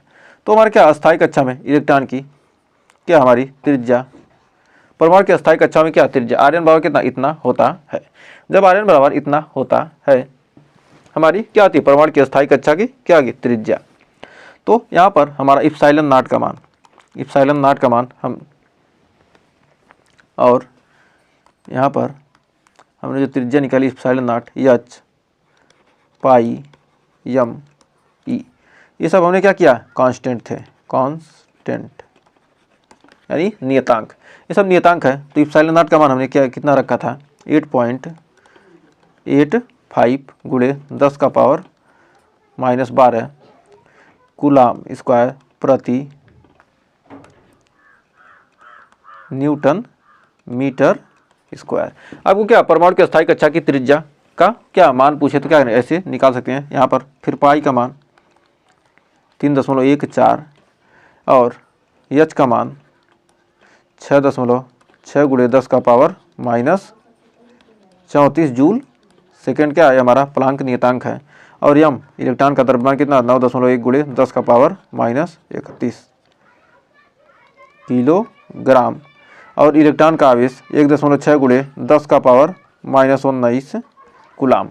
तो इन सब को टोटल को क्या करेंगे, हम मान को रखेंगे। जब टोटल मान रखेंगे तो हमारा आर्यन का मान निकल कर आया था कितना, 0.529 बटे कितना, n स्क्वायर बटे जेड आया था कितना, 29 n स्क्वायर बटे जेड आया था, कितना, एंगस्ट्रॉम। और फिर आर्यन का मान यहाँ पर आया था 0.53 लिख सकते हैं, 0.53 या इसको लिख सकते हैं 0.53 n स्क्वायर बटे जेड। एंगस्ट्रॉम भी क्या कर सकते हैं, इसको लिख सकते हैं। और इसी को क्या करेंगे, हम लिख सकते हैं कितना, अर्थात लिख सकते हैं r इंटू n स्क्वायर। तो इनमें से कुछ भी क्या करते हैं, हम लिख सकते हैं। तो हमें उम्मीद है यहाँ तक आपको कोई डाउट नहीं होगा और अच्छे से क्या हो गया, क्लियर हो गया होगा। तो ये क्या था हमारा Rn प्रोपोर्शनल टू क्या होगा, n स्क्वायर बाई जेड होता है। तो हाइड्रोजन परमाणु के लिए z बराबर 1। तो जो हमारा हाइड्रोजन परमाणु है, हाइड्रोजन परमाणु के लिए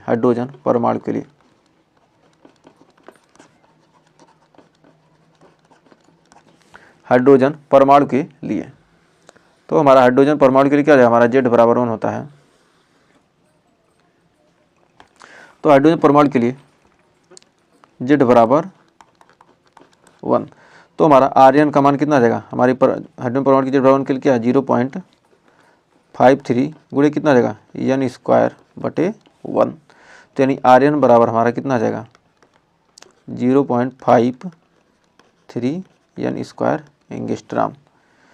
तो यहाँ पर क्या आ जाएगा, आर्यन प्रोपोर्शनल टू क्या आ जाएगा, n स्क्वायर। तो आर्यन प्रोपोर्शनल टू क्या आता है, n स्क्वायर हो जाएगा, किसके लिए, हाइड्रोजन परमाणु के लिए। फिर यहाँ पर हाइड्रोजन परमाणु की पहली कक्षा की त्रिज्या, हाइड्रोजन परमाणु की पहली कक्षा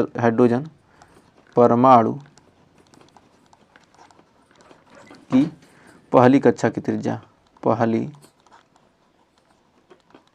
कक्षा की त्रिज्या हाइड्रोजन परमाणु की पहली कक्षा की त्रिज्या, जहाँ जेड बराबर कितना आ जाएगा 1 और एन बराबर भी क्या आ जाएगा 1, जेड बराबर 1 एन बराबर 1, तो R1 बराबर हमारा कितना आ जाएगा 0.53 गुणे 1 का स्क्वायर बटे 1, यानी कितना आ जाएगा 0.53 एंगस्ट्रॉम।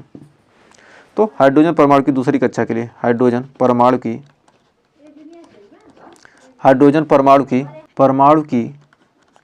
परमाणु की दूसरी कक्षा की त्रिज्या, दूसरी कक्षा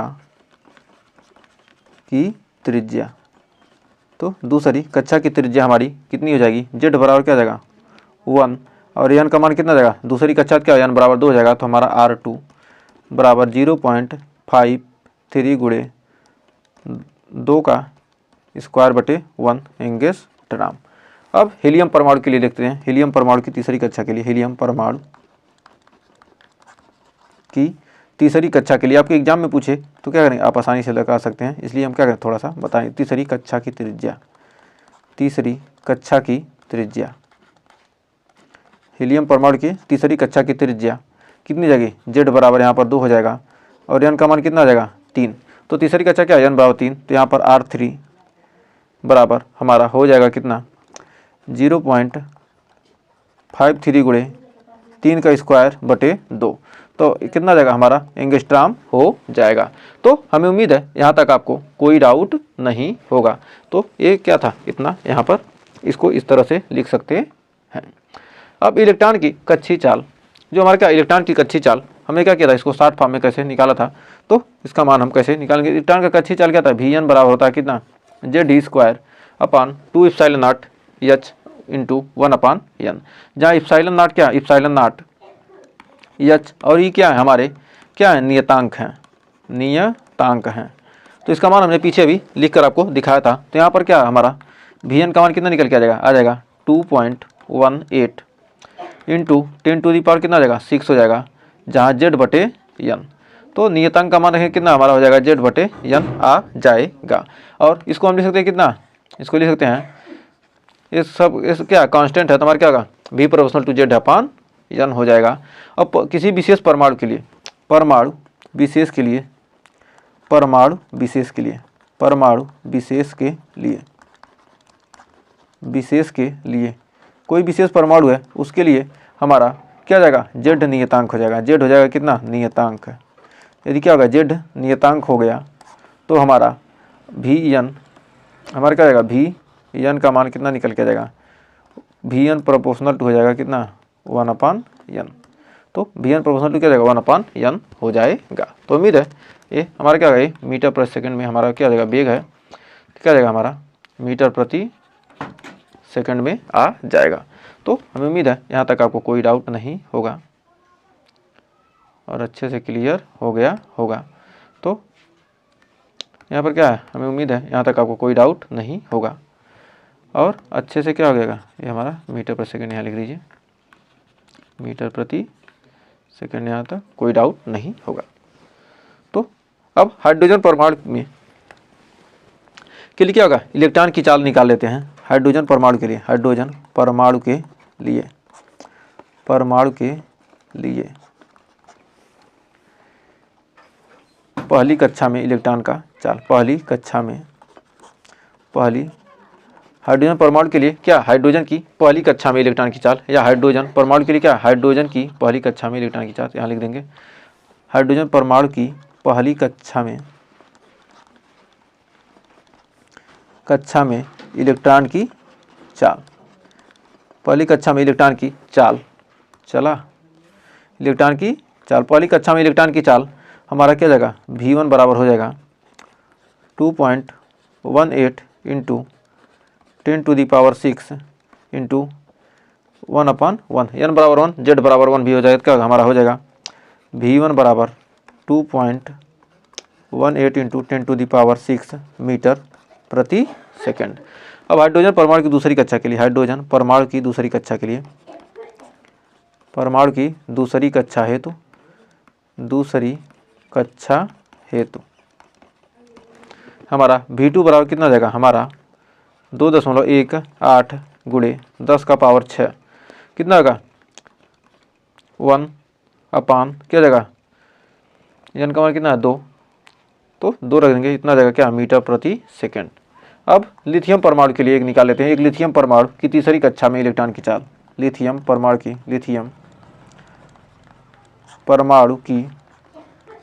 तीसरी कक्षा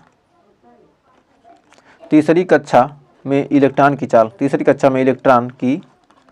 चाल, तीसरी कक्षा में इलेक्ट्रॉन की चाल जहाँ जेड बराबर कितना आ जाएगा हमारा 3 हो जाएगा और एन का मान भी क्या हो जाएगा हमारा 3 आ जाएगा। तो हमारा V3 का मान हो जाएगा 2.18 गुणे 10 का पावर कितना 6 गुणे 3/3 कितना आ जाएगा हमारा V3 बराबर कितना आ जाएगा 2.18 इंटू 10⁶ मीटर प्रति सेकेंड। तो हमें उम्मीद है यहाँ तक आपको कोई डाउट नहीं होगा। अब अस्थायी कक्षा में इलेक्ट्रॉन की ऊर्जा, तो हमने अस्थायी कक्षा में En बराबर निकाला कितना -m e⁴ Z² 8 epsilon not h² into n square, जहाँ ये हमारा क्या जो En है हमारी क्या यहाँ पर En क्या हमारी कुल ऊर्जा है। तो En हमारी क्या कुल ऊर्जा है, हमारा क्या En यहाँ पर हमारी क्या En कुल ऊर्जा है, जहाँ En क्या कुल ऊर्जा है, कुल ऊर्जा जिसे Kn प्लस U कहते हैं। यहाँ पर हमारा क्या है m e h और एप्सिलॉन नॉट क्या है नियतांक है, ये सब क्या है नियतांक है, ये सब क्या है नियतांक है। अर्थात कह सकते हैं कि En proportional to Z² upon n square. किसी परमाणु विशेष के लिए क्या होगा, परमाणु विशेष हेतु परमाणु विशेष के लिए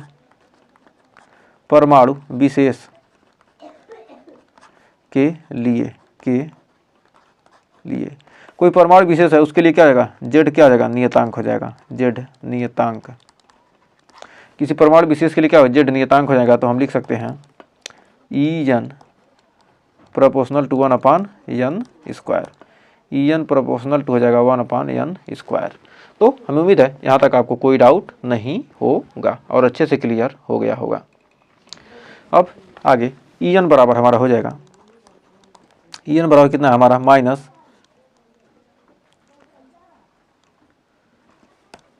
m e⁴ Z का पावर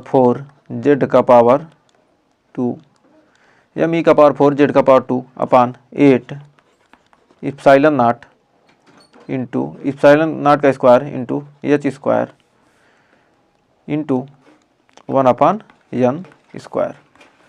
तो एप्सिलॉन नॉट का square into h² into n square. तो हमारा En बराबर यहाँ से लिख सकते हैं En बराबर माइनस m e⁴ बटे 8 epsilon not h³ into c into लिख सकते हैं hc अपान n स्क्वायर इंटू Z²। तो हमारा हमने क्या लिख दिया hc से क्या किया ऊपर नीचे गुणा कर देते हैं, ऊपर नीचे hc से गुणा कर दिया तो हमारा क्या था h³ हो जाएगा और c अपान n square into Z² hc into Z²। तो हमारा यहाँ पर हो जाएगा इसका मान कितना आ जाएगा m e⁴ बटे 8 एप्सिलॉन नॉट का स्क्वायर इंटू h³ c। इसका मान हमारा हो जाएगा कितना 1.097 इंटू 10⁷ मीटर इनवर्स। इसी को हम क्या कहते हैं, इसी को कहते हैं R यानी रिडबर्ग नियतांक।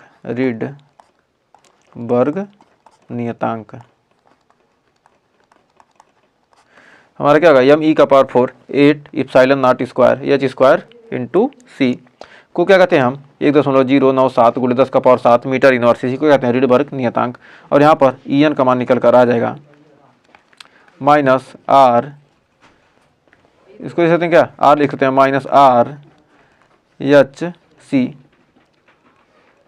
Z² minus R H C upon कितना एन स्क्वायर, एक ब्रैकेट में इंटू कितना लिख देंगे जेड स्क्वायर इलेक्ट्रॉन वोल्ट। हमारा रीड भंग नियतांक का मान क्या इतना हो जाएगा।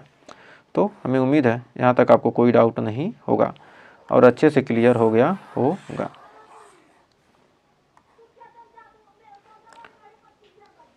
तो यहाँ से आप क्या करते हैं रीड भंग नियतांक का क्या हो गया मान निकाल सकते हैं।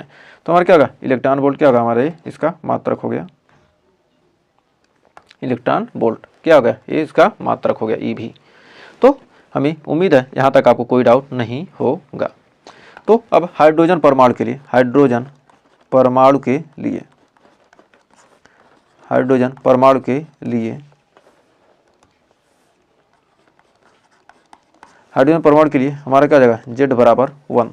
तो हमारा ई एन बराबर हो जाएगा minus R H C upon N square into 1 का स्क्वायर, यानी ई एन बराबर हमारा हो जाएगा minus R H C upon N square electron volt, R H C upon E electron volt. E N बराबर कितना देगा हमारा इतना आ जाएगा। तो हमें उम्मीद है यहाँ तक आपको कोई डाउट नहीं होगा और अच्छे से क्लियर हो गया होगा।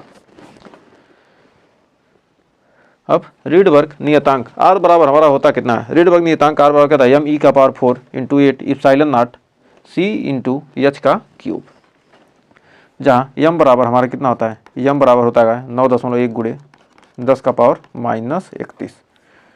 तो ये हमारा क्या है हमारा फार्मूला है रीडबर्ग नियतांक का 9.1 गुणे 10 का पावर -31 किलोग्राम, और हमारा इप्सिलॉन नॉट का मान कितना है 8.85 गुणे 10 का पावर -12 कूलाम स्क्वायर प्रति न्यूटन मीटर स्क्वायर, और सी का मान कितना है 3 गुणे 10 का पावर 8 मीटर प्रति सेकंड, और यहाँ पर ई का मान कितना है 9.1 गुणे ई का मान कितना 1.6 गुणे 10 -19 1.6 गुणे 10 का पावर -19 कूलाम, और एच का मान कितना है 6.6 गुणे 10 का पावर -34 जूल सेकेंड।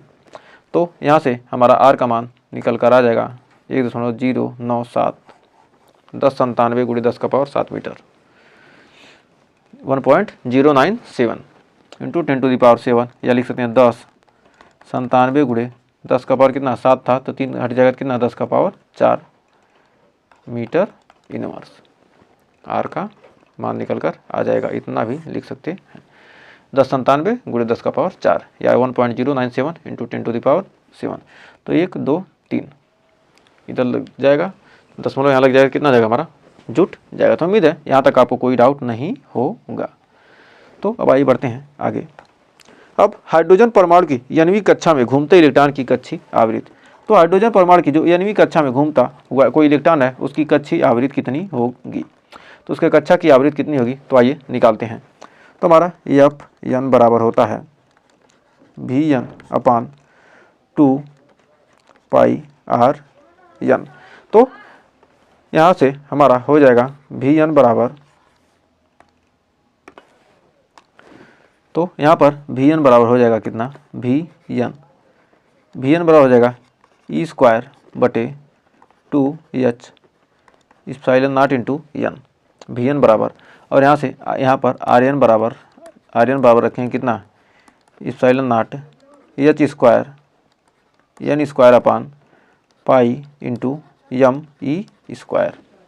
तो हमारा यहाँ से एफ एन का मान निकल कर आ जाएगा ई स्क्वायर बटे, हमारा वी एन का मान कर देंगे ई स्क्वायर बटे 2h epsilon not into N बटे यहाँ से 2 पाई इंटू आर एन का मान कितना है epsilon not into N square H square upon pi M E का power square, pi M E square, pi M E square, pi से pi cut गया और एम ई स्क्वायर क्या होगा ऊपर चला जाएगा।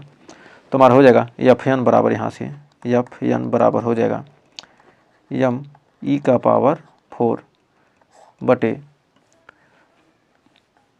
2 इंटू इप्सिलॉन नॉट का स्क्वायर एन का cube H cube N cube. क्या गई ये हमारा फार्मूला एफ एन बराबर निकल कर आ गया आवृत्त का। तो यहाँ पर एफ एन बराबर लिख सकते हैं proportional F N proportional to 1/n cube. सब क्या होंगे हमारा M E two epsilon not H क्या ये सब क्या नियतांक हैं, तो हमारे एफ एन बराबर क्या हो जाएगा इतना हो जाएगा।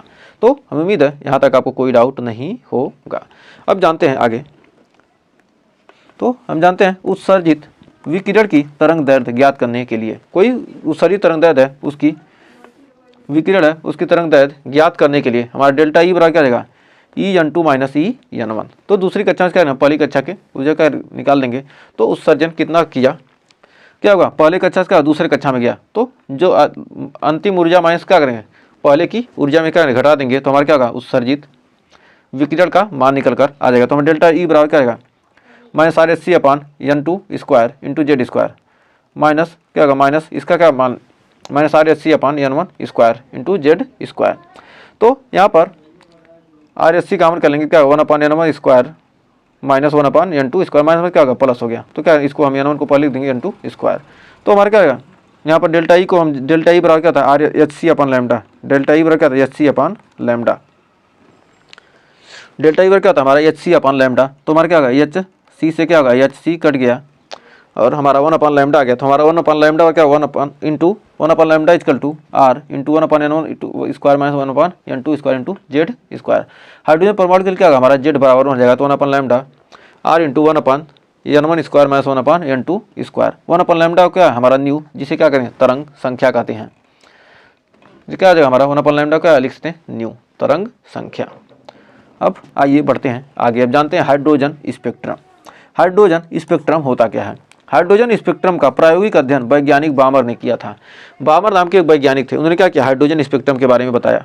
उन्होंने काली पृष्ठभूमि पर बहुत चमकीली रेखाएं देखी। एक काली पृष्ठभूमि थी उस पर क्या उन्होंने बहुत सारी चमकीली रेखाएं देखी और इन रेखाओं को इन्होंने बामर श्रेणी का नाम दिया। और इसके पश्चात विभिन्न वैज्ञानिकों ने स्पेक्ट्रम के अन्य भागों में बहुत सी श्रेणियाँ देखी जिन्हें क्या कहा गया हाइड्रोजन स्पेक्ट्रम कहा गया। तो सबसे पहले हम जानते हैं लाइमन श्रेणी के बारे में। जब हाइड्रोजन परमाणु में इलेक्ट्रॉन तो सबसे पहले इसकी श्रेणियाँ ये देखिए हमारा क्या था अनंत से क्या किया जो क्या थी प्रकाश ऊर्जा मतलब दूसरी कक्षा से जब क्या हुआ दूसरी कक्षा से जब हाइड्रोजन परमाणु के लिए इलेक्ट्रॉन उच्च ऊर्जा स्तर से मतलब दूसरी कक्षा से क्या हुआ पहले कक्षा में आ रहा है।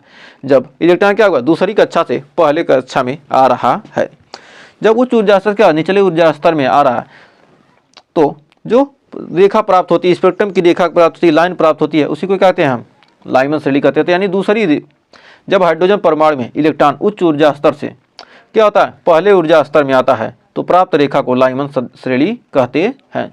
इसमें क्या होती है दूसरी कक्षा से क्या होता है पहली कक्षा में आएगा तो उसे क्या कहेंगे हम लाइमन श्रेणी कहते हैं।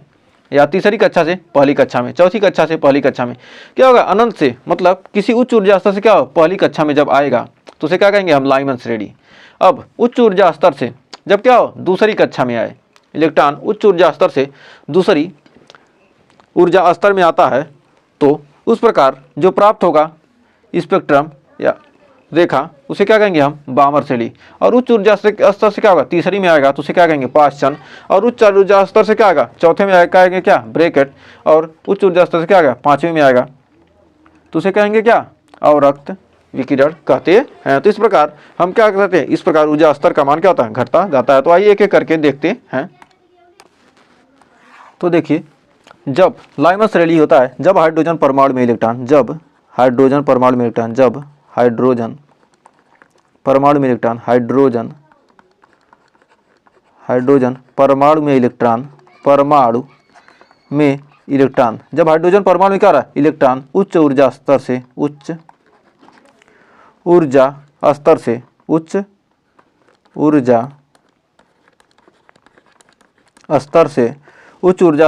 पहले ऊर्जा स्तर में आता है स्तर से पहले ऊर्जा स्तर में आता है, पहले ऊर्जा स्तर में आता है, ऊर्जा स्तर में आता है, तो प्राप्त रेखा, तो प्राप्त रेखा आता है, तो प्राप्त रेखा लाइमन श्रेणी की सदस्य होती है। प्राप्त रेखा लाइमन श्रेणी की सदस्य होती है, लाइमन श्रेणी की सदस्य होती है। तो जो प्राप्त रेखा होती है क्या, लाइमन श्रेणी की क्या होती है, सदस्य होती है।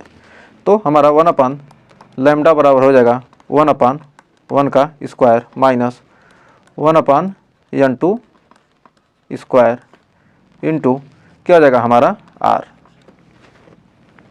तो n1 बराबर क्या आ जाएगा हमारा 1 और n2 बराबर इसके लिए क्या होता है, n2 का मान कितना हो सकता है, n2 बराबर हो सकता है 2 3 4 डॉट डॉट डॉट क्या होगा, इनफाइनाइट।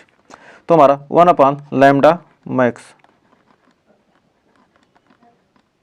लैम्डा मैक्सिमम का मान हो जाएगा 1/1 का स्क्वायर माइनस 1/2 का स्क्वायर इंटू r। तो हमारा क्या जाएगा, इतना हो जाएगा, एक सेकेंड इसको थोड़ा छोटा कर लेते हैं, हो जाएगा यहाँ से हो जाएगा इंटू r।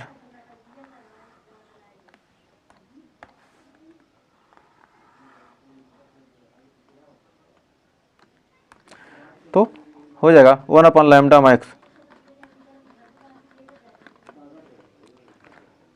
3r बटे कितना आ जाएगा हमारा 4। तो यहाँ से क्या इसको हल करेंगे कितना, 3r/4। तो हमारा लैम्डा मैक्स का मान कितना आ जाएगा, मैक्स का मान हो जाएगा कितना 4/3r। और फिर लैम्डा मिनिमम का मान, लैम्डा मिनिमम का मान हो जाएगा कितना 1/1 का स्क्वायर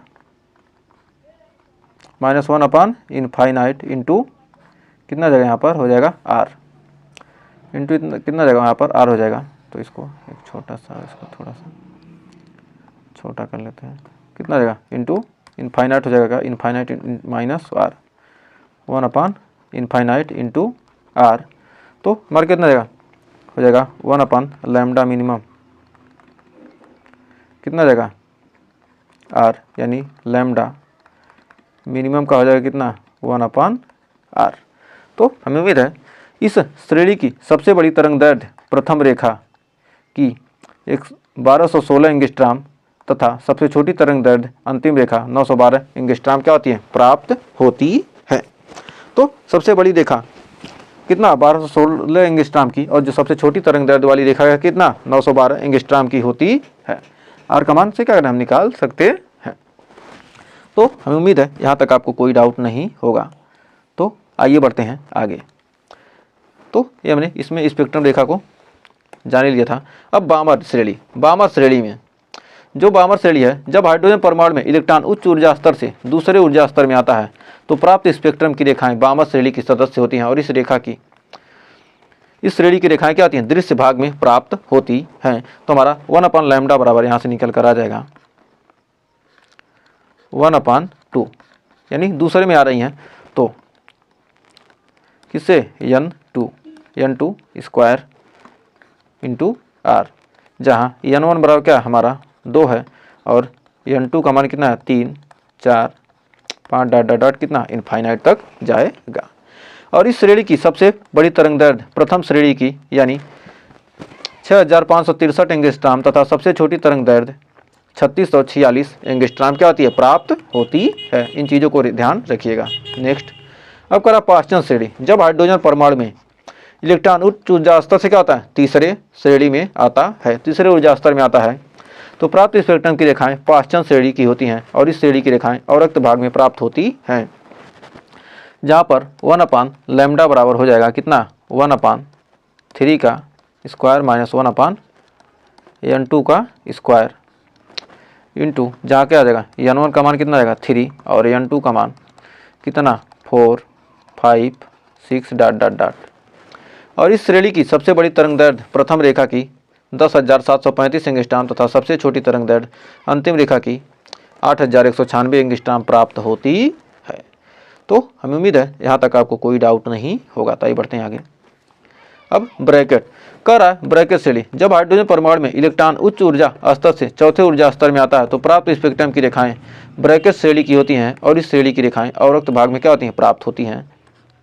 इसे में V1 अपान लैम्डा कितना है, चौथे में आ रही क्या, N1 का मान कितना है 4 का स्क्वायर माइनस 1 अपान N2 का स्क्वायर इंटू R, जो क्या है N1 बराबर कितना है यहाँ पर 4 और N2 का मान कितना है 5 6 7 डॉट डॉट डॉट।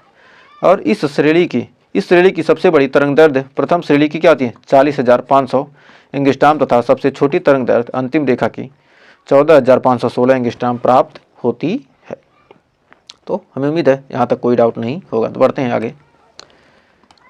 कर फुंड श्रेणी, कर जब हाइड्रोजन परमाणु में इलेक्ट्रॉन उच्च ऊर्जा स्तर से 5वें ऊर्जा स्तर में आता है तो प्राप्त स्पेक्ट्रम की रेखाएं फुंड श्रेणी की होती हैं और इस श्रेणी की रेखाएं अवरक्त भाग में प्राप्त होती हैं, जहाँ 1 अपान लैम्डा बराबर हमारा हो जाएगा 1 अपान 5 का स्क्वायर माइनस 1 अपान N2 का स्क्वायर इंटू कितना R, जहाँ N1 बराबर कितना आ जाएगा 5 और N2 का मान कितना आ जाएगा हमारा 6 7 8 9 डॉट डॉट डॉट। और इस श्रेणी की अधिकतम तरंग दैर्ध्य प्रथम रेखा की 74,580 एंगस्ट्रॉम तथा सबसे छोटी तरंग दैर्ध्य अंतिम रेखा की 22,789 एंगस्ट्रॉम प्राप्त होती है। तो हमें उम्मीद है यहाँ तक आपको कोई डाउट नहीं होगा। तो ये सारे हमारे क्या हो चुके हैं, टॉपिक कंप्लीट हो चुके हैं। तो अब बढ़ते हैं संपूर्ण सूत्र की तरफ। तो संपूर्ण सूत्र का पोस्टमार्टम आइए कर देते हैं कम समय में, थोड़े जल्द से, और ये चैप्टर हमारा हो जाएगा संपूर्ण सूत्र के साथ क्या, द एंड। तो सबसे पहले हमने पढ़ा नाभिक की त्रिज्या, नाभिक की त्रिज्या R नॉट बराबर होगा 1/4 pi epsilon not 2Z square upon K। हमारा क्या होगा, ये फार्मूला याद रखिएगा। जहाँ Z परमाणु क्रमांक है और इलेक्ट्रॉन का आवेश है और K क्या है हमारा अल्फा कण की गतिज ऊर्जा। फिर थीटा, कोण पर प्रकीर्णित अल्फा कणों की संख्या हो जाएगा N प्रोपोर्शनल 1 अपान साइन का पावर 4 थीटा बाई 2 या N1 अपान N2 बराबर क्या साइन थीटा 2 अपान 2 या साइन थीटा 1 अपान 2 का पावर 4। क्या करना है, अल्फा कणों प्रकीर्णित क्या है अल्फा कणों की संख्या निकालना हो तो क्या होगा, यहाँ से निकाल सकते हैं। फिर करा प्रकीर्णित कणों की संख्या N तथा परमाणु क्रमांक Z में संबंध N proportional to Z square N1 बटे N2 बराबर क्या Z1 बटे Z2 का होल स्क्वायर। बोर का परमाणु मॉडल में MBR जो कोई समय क्या होता है MBR बराबर NH अपान 2 पाई का क्या होता है पूर्ण गुणज होता है। ऊंची कक्षा से E2 से नीची कक्षा E1 में जब ऊर्जा H न्यू बराबर क्या है E2 माइनस E1, जहाँ E2 माइनस E1 बटे H हो जाएगा V, उसका वेग निकल के आ जाएगा। फिर हाइड्रोजन सदृश परमाणु का बोर सिद्धांत, जहाँ अस्थायी कक्षा की त्रिज्या Rn बराबर क्या होगा, अस्थायी कक्षा की त्रिज्या जो हमारी क्या होगी Rn बराबर क्या होगी epsilon nought H square N square H square upon pi Z M E square, जहाँ Rn proportional to N square upon Z है कहाँ, जहाँ सबका सारे नियतांक हैं। तब तो इलेक्ट्रॉन की कक्षीय चाल Vn में क्या ZE square upon 2 epsilon not into NH, जहाँ Vn proportional to ZN Z upon N। अस्थायी कक्षा में इलेक्ट्रॉन की ऊर्जा En बराबर क्या आ जाएगा ME का पावर 4 Z स्क्वायर बटे 8 epsilon nought Z square into N square En proportional to Z square बटे N स्क्वायर। और कह रहा है हाइड्रोजन परमाणु की NV अस्थायी कक्षा में इलेक्ट्रॉन की ऊर्जा En प्रोपोर्शनल टू En बराबर क्या माइनस R80 अपान N स्क्वायर, जहाँ 13.6 बटे N स्क्वायर इलेक्ट्रॉन वोल्ट हो जाएगा En का मान, जहाँ R क्या रीडबर्ग नियतांक, जहाँ R का मान कितना है 1.097 गुणित 10⁻⁷ मीटर इनवर्स। इलेक्ट्रॉन N2 में ऊर्जा स्तर N1 में लौटने पर उत्सर्जित इलेक्ट्रॉन की तरंग दैर्ध्य, तो N2 से क्या N1 में आ रही है तो N1 1 अपान N1 स्क्वायर माइनस 1 अपान N2 स्क्वायर इंटू R, तो 1 अपान लैम्डा वाला क्या यहाँ पर रख देंगे जिससे आएगी। तो थैंक यू, यदि आपने पूरे वीडियो को देखा है तो आपका बहुत बहुत धन्यवाद। तो 1.5 घंटे में हमने लगभग इस चैप्टर का क्या कर दिया, पूरा पोस्टमार्टम कर दिया। इससे ज़्यादा कोई भी टॉपिक आपके एग्जाम में पूछने वाला नहीं है। और सेशन अच्छा लगा तो सेशन को लाइक कीजिएगा, शेयर कीजिएगा और चैनल पर पहले भी चैनल को सब्सक्राइब जरूर कीजिएगा। तो मिलेंगे नेक्स्ट वीडियो में इसके नेक्स्ट चैप्टर के साथ, तब तक के लिए टेक केयर।